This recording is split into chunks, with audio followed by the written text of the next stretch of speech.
जो resultant force होगा के X minus Q E. Check करो ये है कि नहीं है। किसी टाइम पे अगर ये block at a distance y from mean position है तो उस टाइम पे टोटल इलोंगेशन तो हो गया x की वैल्यू हो गई x नॉट प्लस वाई। तो स्प्रिंग ने इतना फोर्स अप्लाई किया, इलेक्ट्रिक फील्ड ने कितना फोर्स अप्लाई किया Q इंटू ई, लेकिन रिजल्टेंट फोर्स कहाँ है, लेफ्ट की ओर है।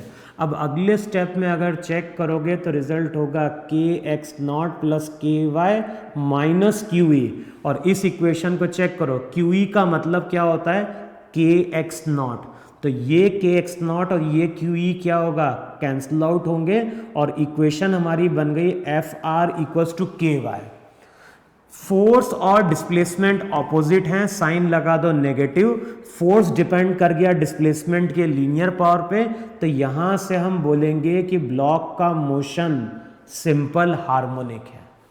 तो इस केस में जो भी ब्लॉक है, ये ब्लॉक सिंपल हार्मोनिक मोशन क्या कर रहा है, परफॉर्म कर रहा है।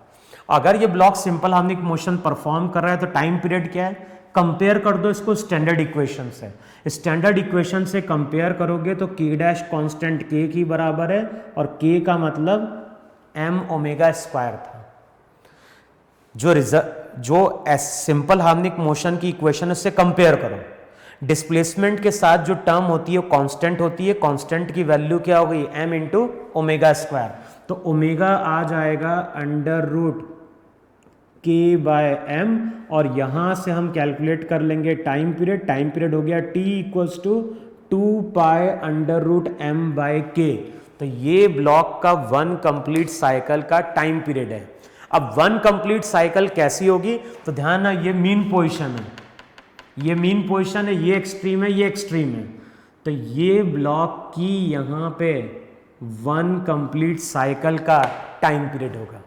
हमने ये प्रूफ कर दिया है कि मोशन हमारा सिंपल हार्मोनिक है। और सिंपल हार्मोनिक मोशन की प्रॉपर्टी क्या होती है, ज्यादातर केस में सिंपल हार्मोनिक मोशन में ज्यादातर केस में क्या होता है, ज्यादातर केस की प्रॉपर्टी है कि मीन पोजीशन के आगे जितना एम्पलीट्यूड मिलता है, मीन पोजीशन के पीछे भी उतना एम्पलीट्यूड मिलता है। लेकिन ऐसा हर केस में ट्रू नहीं होता है।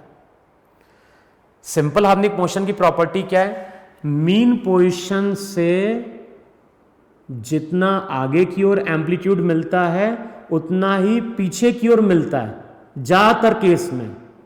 लेकिन कुछ केसेस ऐसे भी होते हैं जहां पे मीन पोजीशन के ऊपर एम्पलीट्यूड अलग होता है और मीन पोजीशन के नीचे एम्पलीट्यूड अलग होता है। अगर रीस्टोरिंग फोर्स वहां पे क्या हो रहा है, कुछ चेंज हो रहा है किसी रीजन के कारण वहां पे। तो इस केस में हमें देखना है कि ये डिस्टेंस यहां से यहां तक का एक्स नॉट था और इसी एक्स नॉट को हमने एम्पलीट्यूड बोला है। तो अब हमें चेक करना है कि अगर ये एम्पलीट्यूड यहां से यहां तक एक्स नॉट है तो ये एम्पलीट्यूड भी यहां से यहां तक एक्स नॉट है क्या। अब ये कैसे मिलेगा, ये मिलेगा जब हम x की वैल्यू क्या कर लें, फाइंड आउट कर लें। अगर किस तरह से हमें x की वैल्यू मिल गई तो इस x की वैल्यू में से x नॉट को सब्ट्रैक्ट करोगे तो ये डिस्टेंस हमें मिल जाएगा जो राइट साइड का एम्पलीट्यूड होगा। अब मुझे ये डिस्टेंस कैसे मिलेगा, तो 2 तरीके हैं। हमें मालूम है कि फोर्सेस कंजर्वेटिव है। फोर्सेस अगर कंजर्वेटिव है तो एक तो हम कर सकते हैं जितनी मैकेनिकल एनर्जी यहां पे उतनी मैकेनिकल एनर्जी यहां पे। तो एक तो तरीका है कि हम मैकेनिकल एनर्जी कंजर्व कर दें। लेकिन मैकेनिकल एनर्जी अगर कंजर्व करोगे तो वहां पे ब्लॉक की काइनेटिक एनर्जी आएगी, स्प्रिंग की पोटेंशियल एनर्जी आएगी और साथ में इलेक्ट्रिक फील्ड के कारण जो पोटेंशियल एनर्जी है वो भी हमें कंसिडर करनी पड़ेगी। लेकिन अभी हमने इलेक्ट्रोस्टैटिक पोटेंशियल एनर्जी नहीं पढ़ी है, तो अभी तो हम एनर्जी कंजर्वेशन यूज नहीं कर रहे हैं। लेकिन हम लोगों ने क्या पढ़ा है, हम लोगों ने वर्क एनर्जी थ्योरम पढ़ी है। और वर्क एनर्जी थ्योरम में हम लोग क्या डिफाइन करते थे, work done by all the forces किसके बराबर, चेंज इन काइनेटिक एनर्जी के बराबर। जब ये ब्लॉक यहां से यहां जाएगा तो वर्क एक तो स्प्रिंग का होगा, दूसरा वर्क इलेक्ट्रिक फील्ड का होगा। Change in kinetic energy finally भी 0 और इनिशियल भी 0। चेक करो है कि नहीं है, यहां पे भी इनिशियल 0 था, यहां पे भी इनिशियल क्या था, 0 था। अब स्प्रिंग के कारण कितना वर्क होगा, स्प्रिंग अगर यहां से यहां तक जाने में एक्स एलोंगेट होती है तो वर्क होता है -12 के एक्स स्क्वायर।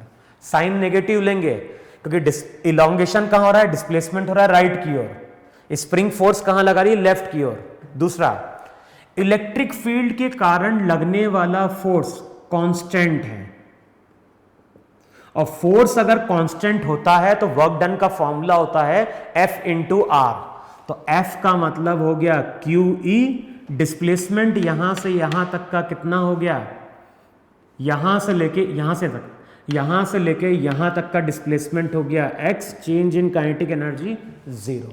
अब चेक करोगे यहां से तो x की वैल्यू कितनी आती है, 2QE/K। तो यहां से लेके यहां तक का जो डिस्टेंस है, यहां से लेके यहां तक का डिस्टेंस वो आता है 2QE/K, और यहां से लेके यहां तक का डिस्टेंस x0 था, x0 की वैल्यू QE/K थी। तो ये अगर डिस्टेंस x0 है तो ये डिस्टेंस भी यहां पे क्या हो गया, x0 हो गया। तो अब इस केस में क्या निकल के आ रहा है, अगर यहां पे ब्लॉक पीछे A जाएगा तो यहां पे ब्लॉक A क्या होगा, आगे जाएगा। क्लियर हुआ।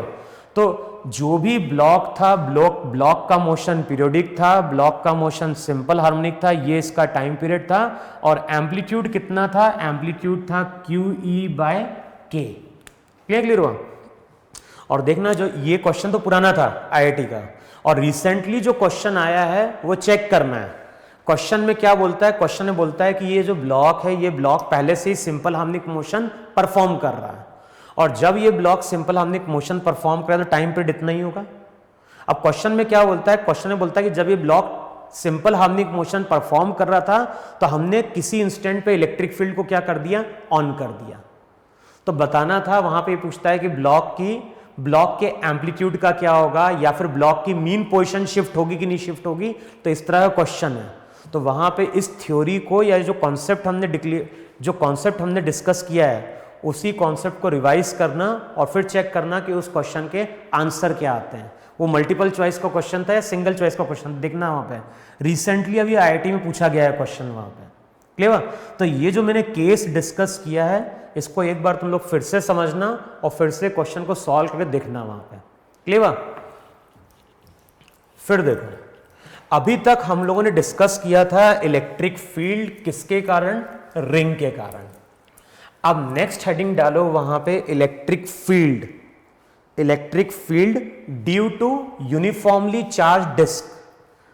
तो नेक्स्ट हेडिंग डालो वहां पे इलेक्ट्रिक फील्ड किसके कारण, इलेक्ट्रिक फील्ड डिस्क के कारण। अच्छा, अब जब हम इलेक्ट्रिक फील्ड कैलकुलेट करने जा रहे हैं डिस्क के कारण, तो सबसे पहले कुछ टर्म लिख लो वहां पे जो आगे हम यूज करते हैं। एक टर्म हम लोग यूज करते हैं लैम्डा। लैम्डा को हम लोग बोलते हैं लीनियर चार्ज डेंसिटी।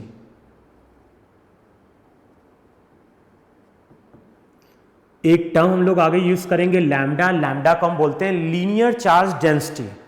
अब ऐसा वर्ड कब यूज करते हैं, linear charge density word use करते हैं जब चार्ज का डिस्ट्रीब्यूशन किसी लाइन पे होता है। मैंने क्या बोला, वर्ड हम यूज करेंगे linear charge density. Linear charge density ये वर्ड हम कब यूज करेंगे, जब चार्ज का डिस्ट्रीब्यूशन किसी लाइन पे रहेगा। एग्जांपल क्या है, जैसे मान लो एक मेटेलिक वायर है, या एक मेटेलिक रॉड है, और इस मेटेलिक रॉड को हमने क्या कर दिया, चार्ज दे दिया। मान लो हमने कितना चार्ज दिया, तो Q टोटल चार्ज है जो हमने इस पूरे वायर या रॉड को दिया। लेंथ कितनी है, L। लीनियर चार्ज डेंसिटी का मतलब क्या होता है, इसका मतलब होता है charge per unit length.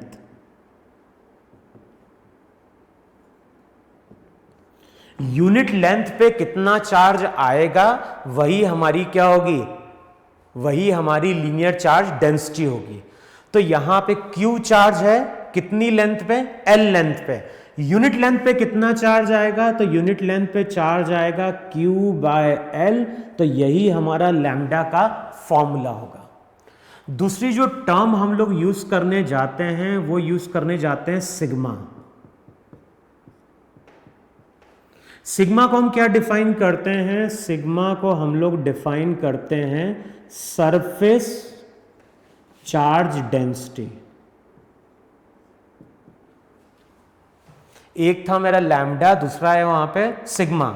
Sigma को हम बोल रहे हैं सरफेस चार्ज डेंसिटी। अब ये टर्म कब यूज करते हैं? ये टर्म यूज करते हैं जब चार्ज का डिस्ट्रीब्यूशन किसी प्लेन पे होता है। अगर चार्ज का डिस्ट्रीब्यूशन लाइन के अलोंग है तो लैम्डा वर्ड यूज करेंगे।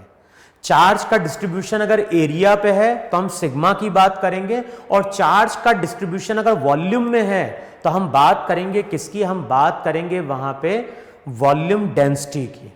तो अभी बात कर रहा हूं किसकी? सिग्मा की। अब सिग्मा की हम बात कैसे करते हैं? जैसे मान लो यहां पे एक डिस्क है, मान लो हमारे पास एक डिस्क है, और डिस्क के इस सरफेस पे हमने क्या कर दिया है? चार्ज दे दिया है।